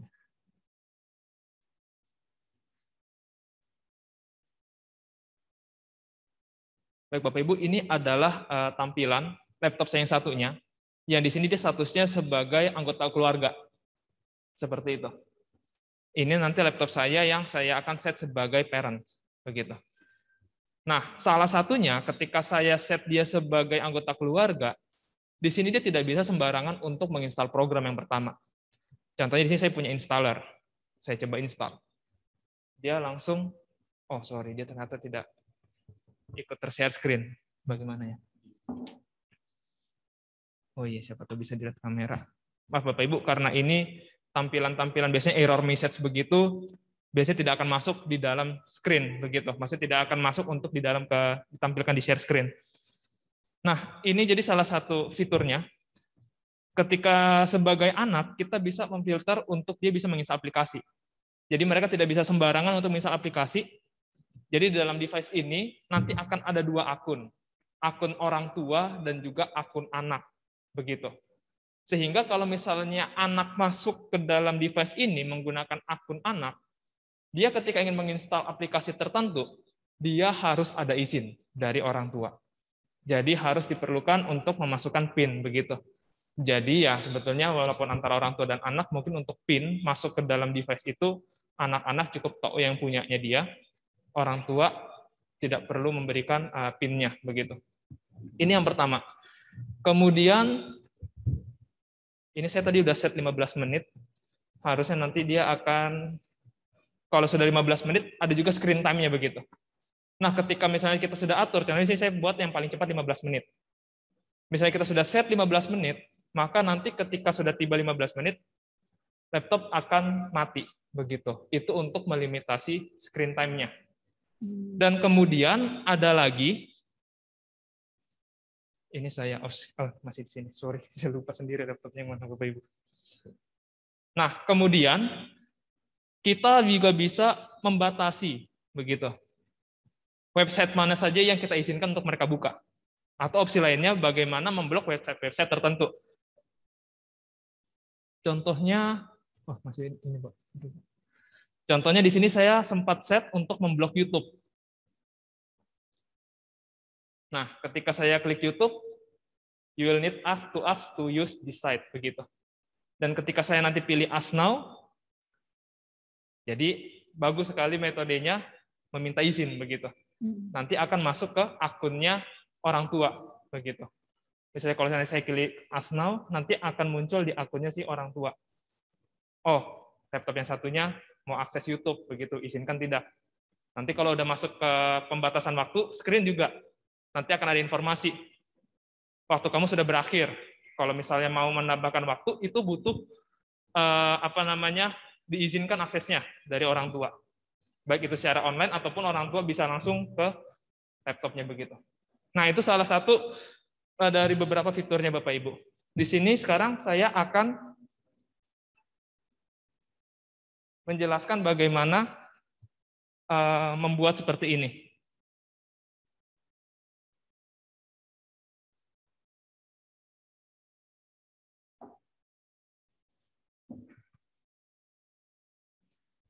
Oke, saya share screen dulu juga.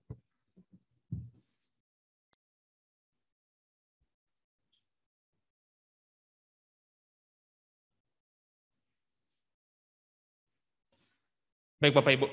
Jadi yang pertama, kalau misalnya kita ingin menambahkan akun, jadi diusahakan alangkah baiknya di dalam satu device ini Bapak Ibu ada 2 akun Microsoft, begitu. Jadi untuk bisa masuk ke dalam laptop ini, biasanya kan kita cuma bisa 1 akses saja, begitu.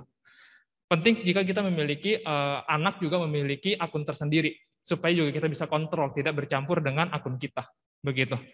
Jadi kalau misalnya Bapak Ibu menggunakan Windows 11 atau Windows 10, kita bisa masuk ke Windows, kemudian masuk ke Settings. Nah, kemudian nanti masuk di bagian Accounts, begini. Kemudian nanti di sini ada Family and Other Users, begitu. Nah, ini langkah pertama, begitu. Oh, saya mau menambahkan akun anak saya. Kita bisa add a family member, add akun.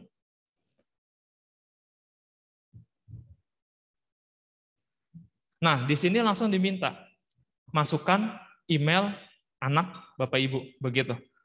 Kalau misalnya belum ada, bisa langsung buat. Apakah bisa pakai email sekolah, Pak? Tidak bisa, begitu Bapak Ibu. Karena untuk email sekolah itu fokusnya untuk mengeksplor semua fitur aplikasi Microsoft 365. Sedangkan kalau untuk sign in ke Windows ini, dia tidak bisa, begitu. Jadi Bapak Ibu misalnya membuat create one. Kalau seandainya belum ada, begitu. Kalau Bapak Ibu punya Gmail, tadi bisa juga. Oh, anak saya di Android-nya kebetulan pakai Gmail, begitu. Ditambahin saja di sini bisa. Tapi kalau tidak ada, kita buat lagi. Nah, di sini nanti kita masukkan emailnya. Kita yang buat sendiri. Contohnya saya tulisnya Pardo saja. Karena nama saya Alvin Pardo Muhammad Sebastian, Bapak Ibu. Alvin Pardo 17, misalnya sini Pardo Sebas 17@outlook.com. Nah, kemudian kita buatkan passwordnya, dan ketika buat password, usahakan anak tidak tahu passwordnya, begitu. Karena ini hanya akun untuk masuk ke device. Mereka untuk explore aplikasi Office 365 sudah ada yang disediakan sekolah. Misalnya di sini saya buat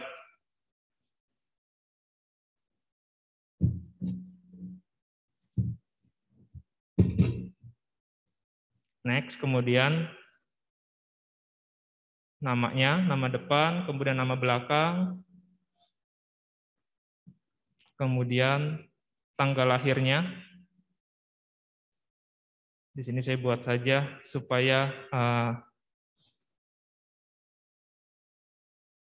kalau untuk yang Google, Bapak Ibu, untuk anak yang usia di atas 13 tahun, jadi kalau misalnya Bapak Ibu menuliskan dia kelahiran tahun 2008, berarti kan sudah 14 tahun. Dia sudah tidak bisa di bawah parenting digital, begitu. Karena 13 tahun dia sudah bisa, begitu seharusnya. Bebas menggunakan itu.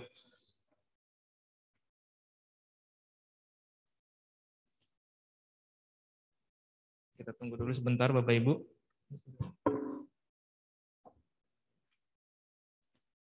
Oke, sudah ditambahkan, begitu. Di sini sudah ada Bapak Ibu.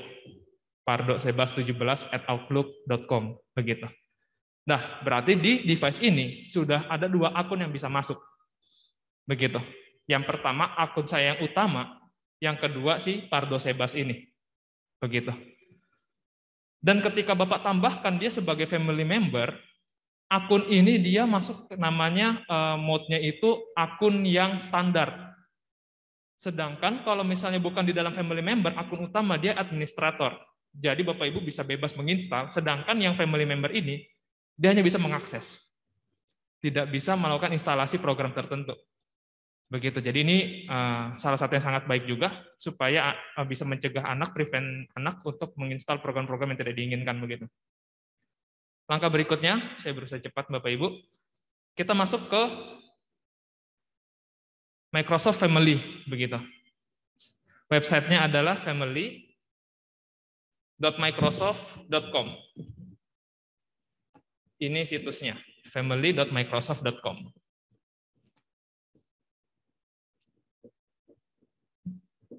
Nah, ketika sudah bergabung, Bapak Ibu pastikan, saya coba sign out dulu.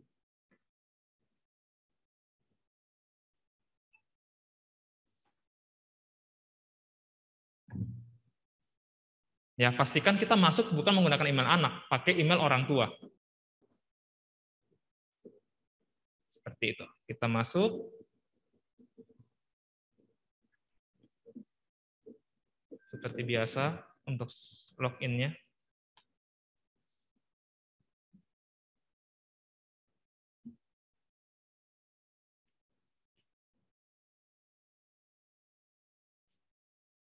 Nah, secara otomatis Pardo ini tadi, ini saya tadi buat ulang yang Pardo Bapak Ibu, yang Alvin ini yang sudah yang di sini. Begitu, Alvin yang di laptop yang satunya. Jadi yang Pardo ini baru tadi kita buat, begitu. Nah, nanti kalau ini Pardo sudah ada, kalau misalnya Bapak Ibu ternyata, kok Pak, anak saya belum ada di sini, begitu. Bapak Ibu bisa add a family member. Tinggal ketikkan emailnya, begitu. Nanti Bapak Ibu ketikkan emailnya. Setelah coba saya supaya lebih jelas saya remove dulu ini dia. Nah, Pardo belum ada. Saya tambahkan. Masuk ke Pardo Sebas 17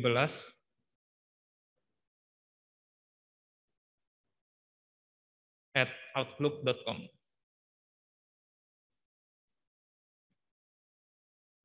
Nah, di sini kita tentukan role-nya dia sebagai apa. Kalau misalnya Bapak Ibu menambahkan istri Bapak Ibu atau suami Bapak Ibu, ya berarti sebagai organizer, begitu. Dia perannya role-nya sebagai orang tua, begitu. Di sini member berarti. Anak kita tambahkan dia set sebagai member. Ini sekadar untuk verifikasi saja.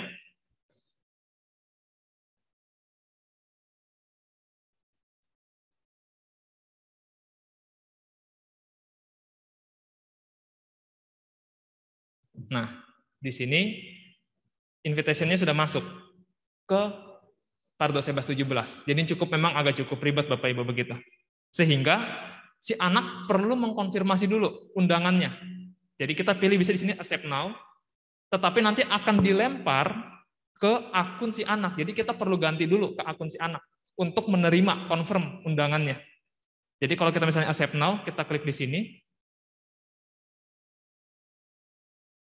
Dia akan secara otomatis log out untuk masuk ke email si anak. Situs Microsoft Family-nya si anak. Kita masuk ke, makanya sudah masuk ke Pardo Sebas 17. Di sini masuk.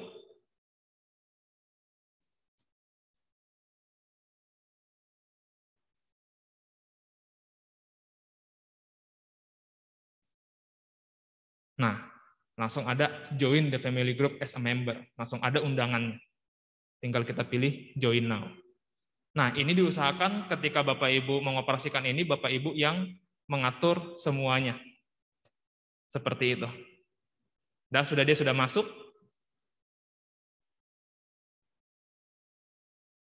Sekarang tinggal kita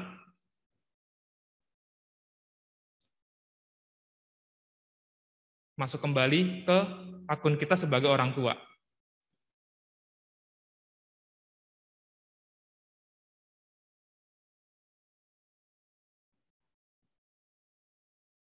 Oke, kita sign in ulang.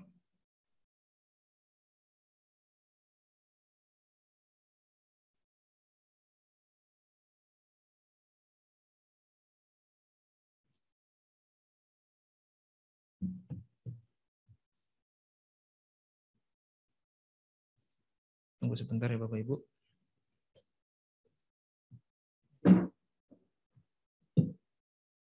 Nah, nanti kalau sudah seperti itu, kita sudah bisa mengontrol aktivitas anak dari akun ini, begitu. Contohnya, kita langsung ke yang bagian yang tadi saya punya dulu, Bapak Ibu, yang sudah saya banyak atur. Ya, di sini ada yang namanya screen time. Ya, di sini kita bisa atur Bapak Ibu. Kita mau set berapa lama screen time-nya, begitu. Kita bisa set, kemudian kita juga bisa atur pembatasan kontennya, website apa yang bisa digunakan, aplikasi apa, begitu. Contohnya kita coba set yang di bagian screen time. Nah, kita turn on dulu, use schedule on all devices, begitu. Ini contohnya saya cuma izinkan di setiap hari, waktunya itu hanya 15 menit dari jam 7 sampai jam 11 malam, begitu.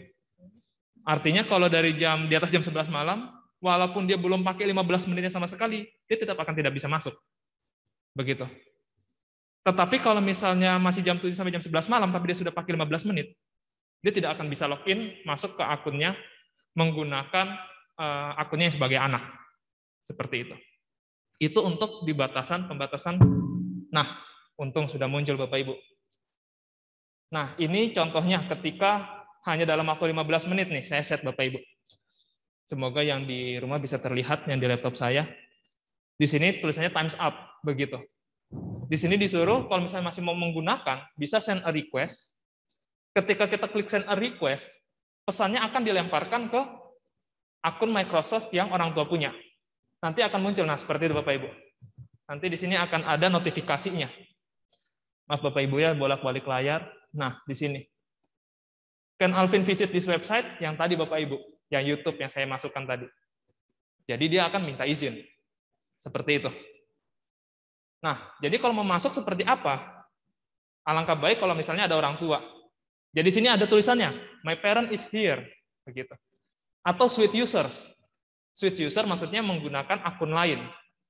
Karena akun ini sudah nggak bisa lagi nih, login. Begitu. Kecuali di bawah perizinan dari orang tua. Atau yang terakhir send request. Kalau misalnya orang tuanya lagi jauh, send request, kasih tahu mau lanjut dulu. Pas send request nanti akan muncul notifikasi. Tentunya saya send request di sini. Saya berusaha lebih cepat lagi nih Bapak Ibu.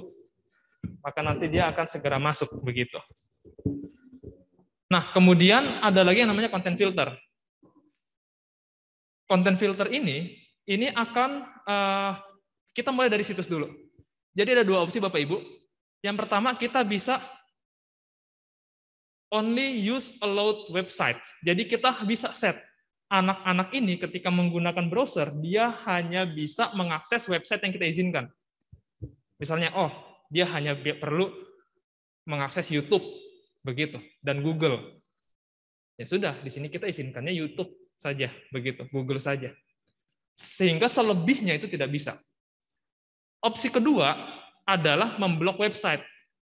Jadi mengizinkan mereka mengakses semua website, tetapi ada beberapa website yang kita blok. Jadi dua fitur itu yang bisa dimanfaatkan. Dan juga ada untuk yang apps and games ini. Begitu Bapak Ibu. Apps and games ini juga bisa untuk kita set perizinannya, games mana atau apps mana yang mereka bisa akses. Begitu.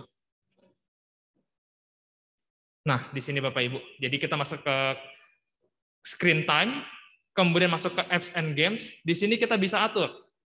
Begitu. Untuk mereka menggunakan Microsoft Edge, di sini kita bisa set a limit. Jadi per aplikasi itu juga bisa di-set. Misalnya kita set dia menggunakan device ini sepanjang hari boleh, tetapi ada aplikasi tertentu yang kita set, kita limit. Begitu. Nah, yang terakhir Bapak Ibu, saya sarankan Bapak Ibu banyak sekali, ini sih bukannya promosi, tetapi Bapak Ibu, kalau misalnya Google Chrome, itu dia untuk masuk ke dalam browsernya membutuhkan akun Google. Sehingga untuk mendeteksi apa yang dia lakukan di Google Chrome itu tidak bisa. Karena dia masuknya sebagai akun Google. Sedangkan kalau kita menggunakan Microsoft Edge, browser yang disediakan oleh Microsoft, itu dia perlu login sebagai menggunakan akun Microsoft. sehingga bisa dideteksi apa yang dilakukan aktivitasnya di dalam Microsoft Edge ini. Dan yang terakhir, Microsoft ini juga sangat bagus sekali untuk menunjang pembelajaran. Ada beberapa fiturnya yang bisa, contohnya tadi saya bilang Bapak Ibu, ada misalnya kita mengakses detik.com begitu. Ini mungkin nanti karena takut terlalu panjang, ini Bapak Ibu bisa sambil konsultasikan kalau misalnya ke sekolah untuk nanti bisa di-refer ke kami untuk kami mungkin siapkan Microsoft Edge. Misalnya Bapak Ibu mengakses Detik, ada banyak iklan-iklan di sampingnya. Nah, dia ada punya fitur yang namanya Immersive Reader. Jadi hanya menampilkan teks yang ditampilkan di dalam browser itu. Jadi tidak ada turut serta iklan-iklan di sampingnya seperti itu. Itu mungkin bisa membantu. Jadi Bapak Ibu, yang terakhir mungkin area ini, mungkin tadi saya agak cepat, nanti ada recordnya, mungkin nanti bisa sambil disimak kembali bagaimana penggunaannya. Saya jelaskan sekali lagi, ini hanya di bagian helikopter begitu. Ada yang bagian Google punya, Bapak Ibu, saya lihat komentarnya, banyak yang komen, aplikasi apa ini? Aplikasi sampah, tidak berguna sama sekali. Apa namanya, membatasi kami. Terus kayak ini tidak akan membuat kami semakin disiplin, begitu, percuma. Dan saya langsung oh ini ternyata suara-suara dari anak-anak pasti begitu. Sehingga kalau kita langsung terapkan seperti ini tanpa memberikan penjelasan, tanpa memberikan bimbingan, tentu anak akan muncul penolakan karena mereka hanya sekedar diawasi. Sehingga untuk menerapkan ini tentu kembali lagi seperti Pak Alvin sampaikan, perlu awareness dulu dari awal. Kemudian yang kedua, jadi Bapak, kedua dan ketiga, latihan demonstrasi, kemudian praktis, bahkan kemudian sampai ke feedback. Mungkin seperti itu. Nanti yang untuk Google, karena waktunya sudah mepet, nanti saya bantu kirimkan videonya. Kalau untuk Google ini untuk di HP Bapak Ibu. Jadi untuk Bapak Ibu mengawasi HP anak Bapak Ibu, itu menggunakan aplikasi yang dari Google. Seperti itu. Terima kasih, Bu. Oke, ada tambahan dari Pak Alvin? Oke, terima kasih sekali Pak Alvin dan Pak Bastian. Sangat berguna sekali tentunya aplikasi ini ya untuk parents membatasi ruang gerak anak-anak dalam menggunakan teknologi di rumah gitu. Kita tahu ya parents masa kini itu kan kesibukannya luar biasa. Tidak selalu setiap saat, setiap waktu ada bersama anak-anak. Nah, mungkin Bapak Ibu yang di rumah yang saat ini online juga bisa mengaplikasikan aplikasi yang tadi diperkenalkan. Dan kalau masih ada pertanyaan, silahkan dikirimkan melalui kolom chat untuk nanti kami baca kembali, kami filter kembali, dan kami berikan jawabannya di kemudian hari. Begitu ya Pak Alvin dan Pak Bastian. Juga nanti akan dikirimkan video penggunaan aplikasi ini. Begitu Bapak Ibu. Nah, apakah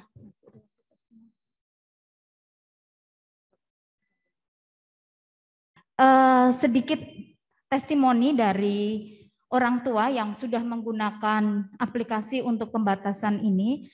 Kami akan mengundang orang tua dari Abimael 5C untuk memberikan testimoninya begitu ya.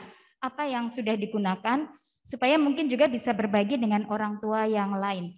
Apakah Papa dan Mama Abimael sudah siap ada di ruang Zoom saat ini? Ada? Oke. Silakan. Papa Abimael ya nampaknya saya lihat di sini. Silakan Bapak. Kita berikan waktu kira-kira 3 menit ya Pak ya. Bisa suaranya di-enable dulu, bisa nggak? Ya, sudah terdengar? Oke, sudah Bapak. Silakan Bapak. Ya, selamat pagi semuanya. Saya Papa dari Abimael, kelas 5C.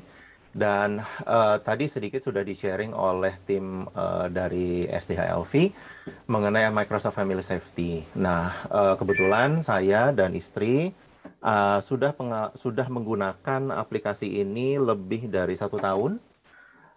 Jadi mungkin dari awal 2021 kira-kira, saya nggak ingat persisnya kapan, kami mulai menggunakan Microsoft Family Safety ini. Dan juga satu lagi untuk yang Google Family Link untuk mengawasi gadget yang digunakan oleh Abimael. Gitu. Jadi setiap app, setiap website, setiap screen time itu bisa diatur waktunya dan Kemudian kami juga terapkan pembatasan-pembatasan. Nah, alasan kami awalnya menggunakan ini itu karena Abimael saat itu pengalaman kami ya, itu dia tidak mengerti sebetulnya, karena ketidakmengertiannya dia kemudian terpapar dengan konten-konten yang belum waktunya dia terpapar seperti itu. Dan kemudian salah satunya juga dulu waktu awal itu kami belum menggunakan Microsoft Family Safety, itu dia terpapar konten-konten di YouTube, dan dia juga terpapar ada satu aplikasi chatting untuk game yang cukup populer namanya Discord. Dan itu aplikasi ini memungkinkan untuk siapapun user Discord untuk kontak dengan user Discord yang lain. Dan sayangnya hal ini menyebabkan anak-anak yang masih di bawah umur kemudian bisa berkomunikasi dengan anak-anak atau orang dewasa lain yang menggunakan aplikasi tersebut, dan kemudian terpapar oleh komunikasi-komunikasi, entah itu chatting, entah itu bahkan bisa telepon ya via Discord itu, yang kemudian jadinya konten-kontennya itu jadi belum sepantasnya gitu. Nah, berasal dari pengalaman kami itu, kemudian saya waktu itu search apa yang bisa dipakai untuk limitasi, dan akhirnya ya kami temukan Microsoft Family Safety dan Google Family Link itu tadi. Nah, memang ada kekurangan. Saya nggak bilang ini sempurna ya, tapi kita sebagai orang tua tadi sudah disebutkan bahwa kita juga bertanggung jawab untuk menerapkan, untuk meng-guide sebetulnya, untuk meng-guidance anak-anak kita, dan saat ini karena mereka online dan kita nggak bisa ada di samping mereka 24 jam sehari, yang bisa kita lakukan hanyalah memberikan pagar-pagar gitu ya, dan di samping juga memberikan pengertian gitu. Nah, ini menurut saya teknologi ini, software ini merupakan salah satu pagar-pagar yang bisa kita gunakan gitu. Terima kasih Bapak Abimael, dan ternyata it works well begitu ya. Ya, baik betul. untuk Abimael juga untuk kedua orang tuanya begitu. Terima kasih sekali Bapak Abimael. Nah, kemudian berikutnya testimoni dari seorang mama nih ya. Kalau tadi dari Papa, sekarang dari seorang mama, kami panggil Ibu Debbie dari mama dari Kenneth kelas 5A. Silakan Ibu Debbie untuk memberikan testimoninya mengenai penggunaan pembatasan aplikasi untuk anak-anak. Silakan Bu. Oke, selamat pagi Bapak Ibu, selamat pagi Miss. Ya, aku sih jujur udah pakai aplikasi ini agak lama sih ya. Menurut aku sih bermanfaat. Emang benar bisa aplikasinya ini tuh bisa membatasi anak dari main gadget. Kita bisa jadi anak mau install apapun otomatis masuk ke email kita tanpa persetujuan kita, mereka nggak bisa akses sama sekali. Cuman tapi lebih menurut saya tadi saya melihat cara install dan sebagainya lebih mudah sebenarnya kalau untuk orang tua menggunakannya bukan di PC tapi di handphone. Karena saya jujur saya sendiri dua-duanya ada di handphone saya. Jadi di satu akun saya itu jadi ada dua email anak saya Kenneth Kenzo. Dan satu email itu bukan untuk satu handphone aja sih. Jadi misal dari satu email anak nih Kenneth, dia menyambung ke laptop, menyambung ke iPad, itu pun terakses semua di Family Link itu, di aplikasi Family Link. Jadi orang tua mendownload aplikasi Family Link dan anak-anak mendownload itu aplikasi namanya Parent Control. Gitu. Jadi menurut aku sih so far sampai saat ini bagus banget ya aplikasinya dan bermanfaat bagi orang tua apalagi yang mengawasin anak-anak yang nggak 100% kan kita bisa ngawasin mereka mendownload ini, kita juga nggak mengikuti game apa yang mereka mainkan saat ini, cuman dengan adanya kontrol itu sebelum mereka mendownload dan sebagainya macam, mereka minta izin ke kita tanpa kita klik oke, mereka nggak bisa akses. Ya, terima kasih Bu Debbie. Jadi sangat berguna sekali ya, terutama ya, untuk orang tua ketika jauh dari anak-anak begitu ya Bu Debbie ya. Ya, cuma ada satu lagi juga di aplikasi itu ada kayak maps ya. Jadi kalau udah lebih ABG bisa ketahuan kan. Okay. Ada maps gitu ya. Ya. Oke, terima kasih sekali Bu Debbie. Nah, ya, Bapak Ibu ternyata memang kita melek teknologi tapi juga melek pengawasannya gitu ya. Nggak hanya kita menyadari dengan teknologi tadi. Tadi Pak Alvin dan Pak Bastian sudah menguraikan banyak hal. Kenapa kita mesti sebagai orang tua itu harus mendampingi mereka ya. Yang terutama karena memang kita memiliki otoritas terhadap perkembangan anak-anak ini. Oke, kita beri tepuk tangan dulu untuk pembicara kita yang hebat hari ini. Silakan Pak Alvin, ada yang ingin disampaikan? Ya, baik. Untuk menutup sesi kita pada hari ini, terima kasih banyak Bapak Ibu untuk waktunya. Biasanya kalau seperti ini, anak-anak kita senang sekali gitu ya. Karena guru-gurunya ada di sini. Mereka nggak lanjut belajar biasanya. Oke, nah Bapak Ibu, tidak ada aplikasi yang sempurna. Tadi kita sudah mendengar penjelasan begitu ya, ada banyak keterbatasan. Sampai dengan saat ini kita belum punya satu teknologi yang bisa berpikir seperti halnya kita berpikir. Begitu ya. Bapak Ibu, pembatasan-pembatasan tadi coba bayangkan apakah ini akan terus berguna atau bisa kita aplikasikan ketika anak kita semakin bertambah dewasa?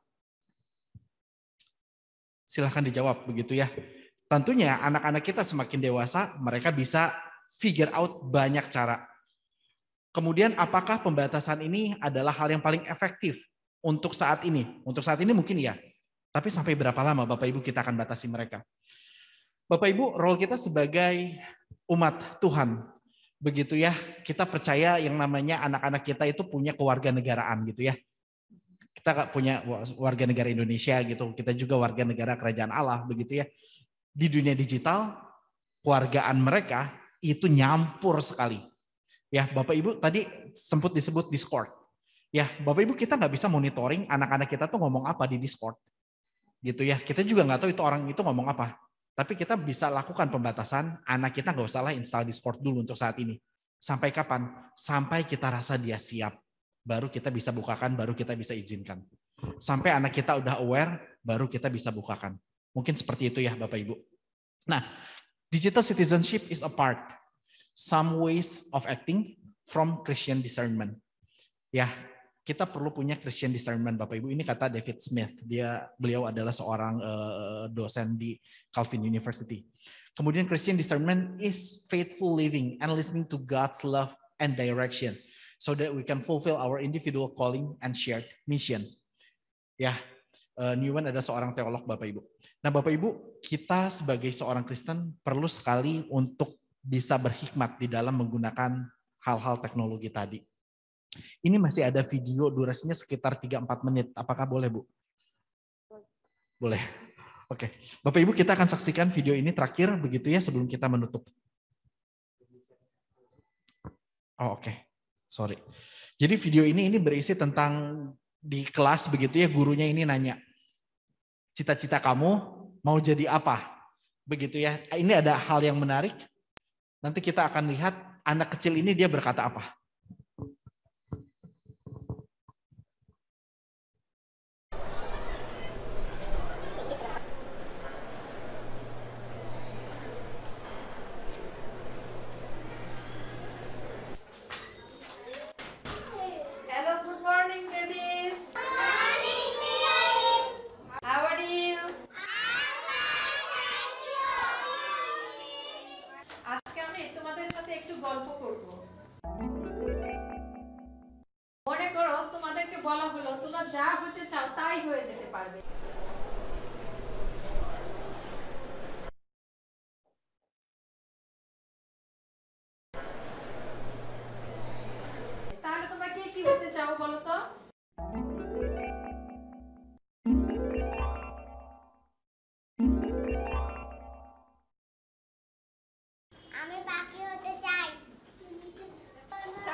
Jadi anak kecil ini dia mau jadi smartphone Bapak Ibu.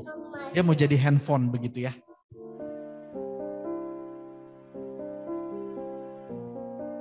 আমার বাবা স্মার্টফোনে গেম খেলে।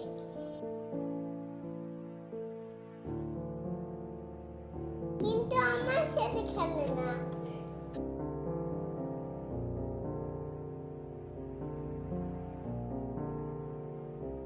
আমি বাবাকে বলি আমাকে একটু কোলে নাও না বাবা, কিন্তু বাবা আমাকে কোলে নেয় না। স্মার্টফোনটাই বাবা সবসময় কোলে থাকে। আমাকে খেলতে বলে, রাগ হয়ে বলে দেখতে পাচ্ছেন না চ্যাট করছি।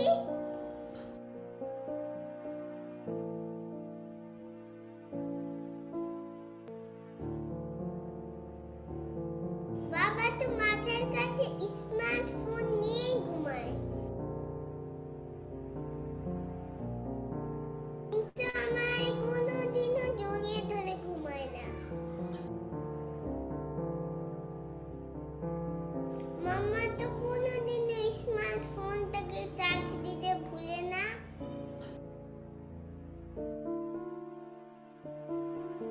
কিন্তু মাঝে মাঝে আমাকে খাবার দিতেই ভুলে দেয়।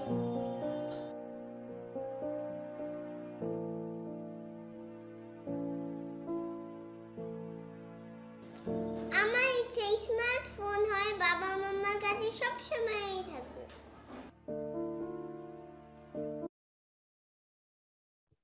Oke, Bapak Ibu, itu jeritan hati mungkin ya anak-anak kita juga yang terjadi ya. Setiap malam yang terakhir kali kita sapa, apakah itu handphone kita atau itu anak kita, Bapak Ibu? Gitu ya. Apakah kita sudah hadir bagi mereka? Apakah sekarang kalau kita kasih pembatasan dengan menjadi parents tipe helikopter, itu akan memulihkan mereka, Bapak Ibu? Gimana kita bisa menjadi orang tua yang punya otoritas? Bukan hanya orang tua yang mempercayakan berbagai hal gitu ya, jadinya permisif. Nah Bapak Ibu, setelah pertemuan ini berakhir, mohon Bapak Ibu bisa menentukan setidaknya mungkin 2 hal nyata yang Bapak Ibu ingin coba lakukan. Kalau Bapak Ibu tadi ingin menerapkan pembatasan, begitu ya, apakah itu di laptop, di handphone, di segala macam, tolong Bapak Ibu sertakan juga dengan penjelasan. Jadi jangan hanya pembatasan belaka, karena apa? Ini akan seperti video kita di awal Bapak Ibu. Anak-anak kita akan menjerit tanpa ketidaktahuan. Gitu ya. Nah Bapak Ibu, kami sungguh berharap sepulang dari sini Bapak Ibu bisa memiliki 2 hal nyata yang akan dilakukan, dan mohon jangan sampai memilih langkah yang terlalu ekstrim. Misalkan TV tiba-tiba disimpan gitu aja ya. Karena itu nanti timbul pertanyaan juga buat anak-anak gitu ya. Oke, baik dari saya seperti itu. Terima kasih Bapak Ibu untuk waktunya. Mohon maaf kita cukup terlambat ya. Thank you. Iya, terima kasih sekali Pak Alvin dan Pak Bastian. Nah, untuk sebelum kita tutup acara kita hari ini, kita akan mengambil foto khusus untuk yang ada di Zoom ya. Mr. Vito mungkin bisa bantu, Mr. Vito. Oke, sebentar ya Pak ya.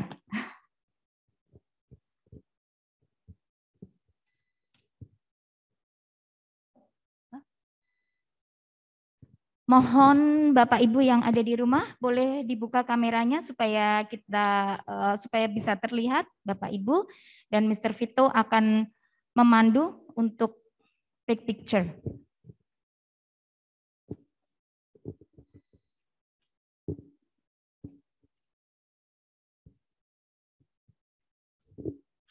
Oke, Bapak Ibu yang ada di Zoom bisa dinyalakan kameranya. Saya akan ngasih aba-aba ya sambil menunggu untuk orang tua yang sedang membuka kamera. Oke. Saya akan hitungan ketiga. 1, 2, 3. Oke, sebentar ya.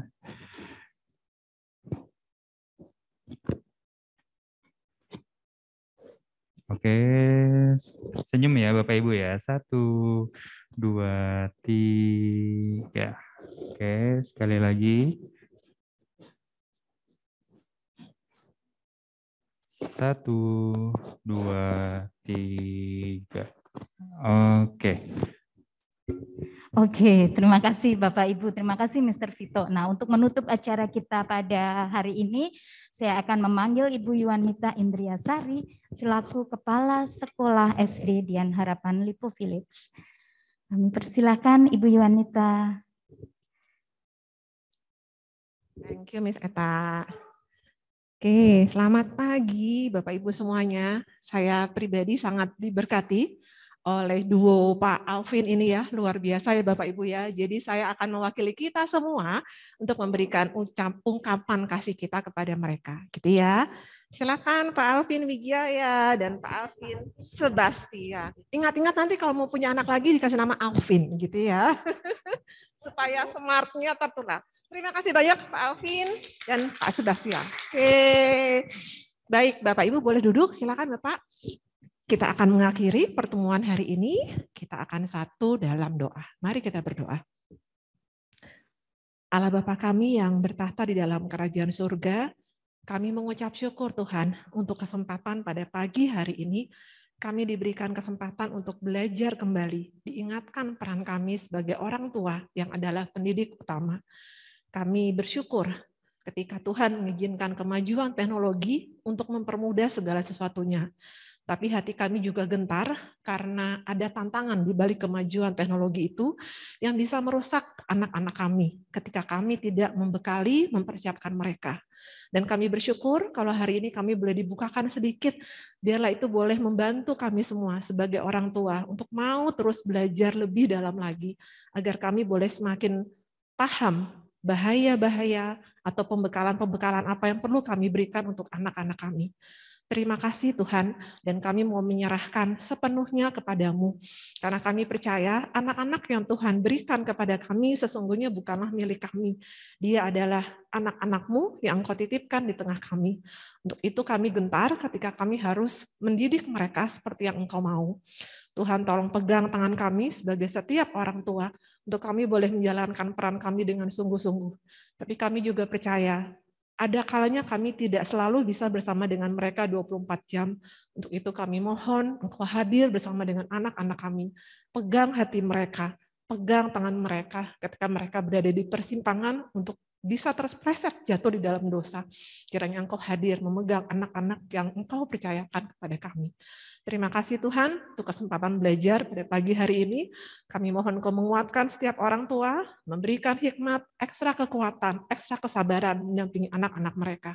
Dan kami juga menyerahkan Pak Alvin, juga Pak Sebastian di dalam pelayanan berikutnya. Pakai mereka Tuhan untuk boleh memberkati setiap orang tua, khususnya di dalam bidang teknologi ini. Di dalam nama Tuhan Yesus, kami berdoa dan mengucap syukur. Amin. Silakan Miss Eta. Ya, terima kasih Ibu Nita, terima kasih Bapak Ibu semua yang sudah hadir baik onsite maupun online. Tuhan memberkati kita semua. Terima kasih.